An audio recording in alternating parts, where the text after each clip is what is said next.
And we're going to start with Brian SNEAD, a 4.5-star prospect from Florida who's headed to the Buckeyes next year. So that depth chart not stopping him from going there. No, his coach Sean Callahan really likes him. I've seen Brian since his freshman year also when I go down to the Tampa area. And very impressed with him. Not a real big guy, but he's got good size, great vision, great balance, and surprising power for a smaller than normal running back. All right, now we go to number 9, Justin Watkins, a Florida native who decommitted from Texas earlier this year. Now it seems to be a two-team race, Tom, between Alabama and LSU. Where do you think he lands? His coach, Edwin Farmer, told me that Florida State was going to be the school, and now it looks like it's LSU and Alabama. And it looks like, to me, he's another guy that's a tweener. He's very small. He can be a great wingback, running back. He's got great hands. He can run and he can catch, and he's got terrific vision, which you see here. His speed is also 10,700 meters, so he's got the kind of speed. And he plays in a very good program there in Central Florida, so I was really impressed with his overall skills. And you never rule out Alabama, because whenever Alabama's involved at the end of the year, and right now I think they're ranked 120th in recruiting, they're going to wind up either number 1, 2, or 3. You can bet on it, and he'll be one of the type guys that I think they're going to wind up with. Joining that stable of running backs there. At number 8 is MARKESE STEPP, a 4.5-star back who won't be stepping too far away from home next year. He's going to suit up for Notre Dame, Tom. I saw him as a sophomore play, and he got hurt his whole junior year, missed his junior year. Here's sophomore film. This guy's outstanding. He's big. He can run.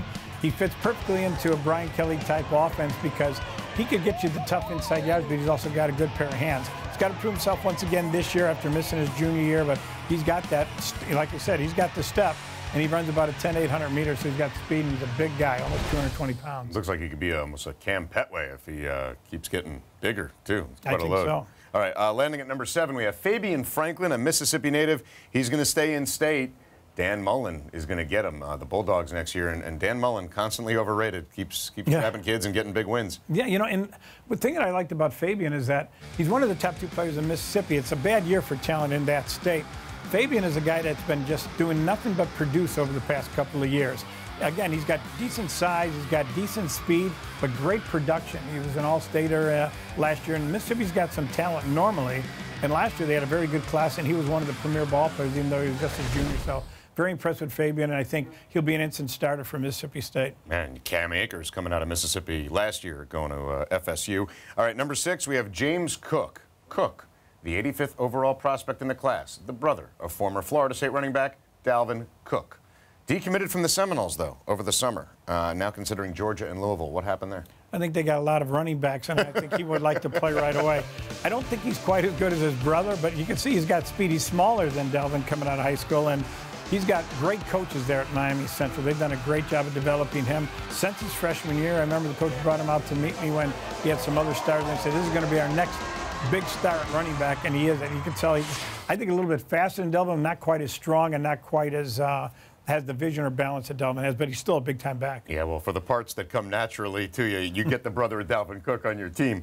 At number 5, we have Ricky Slade, the Virginia native, 50th overall in the class. He's committed to play for Penn State. So James Franklin, he said he wanted to treat anything within 6 hours of campus as if it was in-state recruiting ground, and this qualifies. So he's doing it. Penn State's had a great start to this year's recruiting. Ricky Slade was a ball player. His coach brought him out to meet me when he was a freshman. I gave him 5 stars. I compared him to Tony Dorsett. Then he kind of took a backward step his sophomore year. His junior year, I think, came out with some nagging injuries. But when you watch him go, and you watch him when he's completely healthy and focused, this is a back that could become an instant star at Penn State, even though they got some great backs there, too, because he's got that burst. He's got that overall skills that Tony Dorsett brought, except maybe the great burst might be missing a little bit, but everything else is there. He's about the same size as Tony. And you still have Sanders behind Barkley, too. So, yeah, load up. Load up, Mr. Franklin. Just, you know, watch what you do calling timeouts when you're up 56-0. At number 4, T.J. Pledger, the 46th overall player for 2018. He's originally from California, transferred all the way across the country to IMG in Florida to play his senior year, and he's landing about in the middle, suiting up for Oklahoma next year. And we thought the Sooners would take a drop-off with all the running backs that they lost from last year. Not so. No, you know, they're actually having one of those great years in recruiting, so they haven't taken a step back at all. I did see him out in California when he was a sophomore, and then I saw him this past year at IMG Academy in January when he had transferred out there. He's about 5'9", 195. Doesn't matter his lack of great height because he's a real strong back. He's got good vision. He was one of the top 2 backs in California last year, and that's saying something because they're always loaded.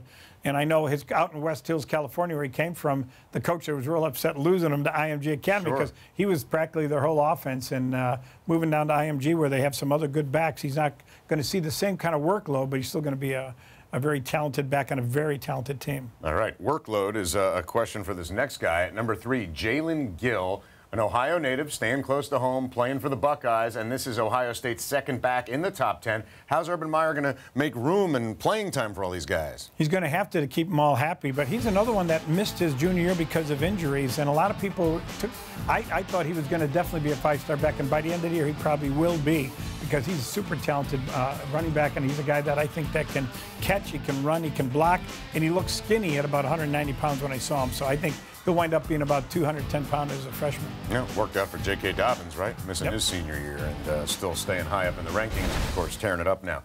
All right, landing at number 2, we have LORENZO LINGARD, a 5-star back from Florida, and he's going to be lingering in state to play for Miami next year. Mark Rick has had a lot of great running backs in his career, and now he's getting one at Miami. Yeah, I really was impressed with LORENZO when I went and saw him, too. He's another guy that looks fairly skinny for his size, almost 6'1", so he's got good size. You can see him running the secondary. He's got real good speed, vision, balance, and what I liked about him, too, great production. He was All-State last year in a great state, loaded with talent like Florida is, and this is a guy who plays against the best competition in his area, and he really came on strong as a junior.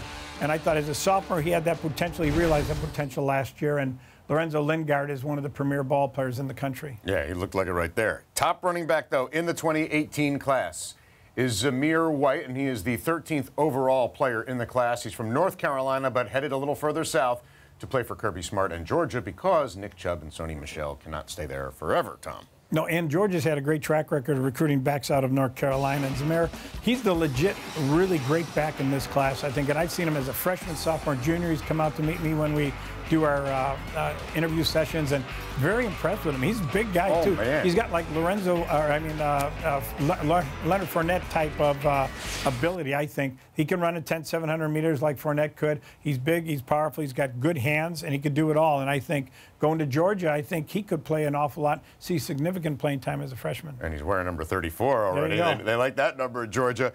You said he's the one legit star back just now. Is this a overall rough running back class as a whole for 20? I think it's a weak class. I think at least in the last 10 years, maybe the worst class I've seen. And part of it is a couple of backs didn't play as juniors. A couple of the guys transferred schools, and maybe nagging injuries had hurt them. So they've got a lot to prove to be as a group, these top 10. And I think overall, and as far as positions are concerned, it might be the weakest position of all the positions this year.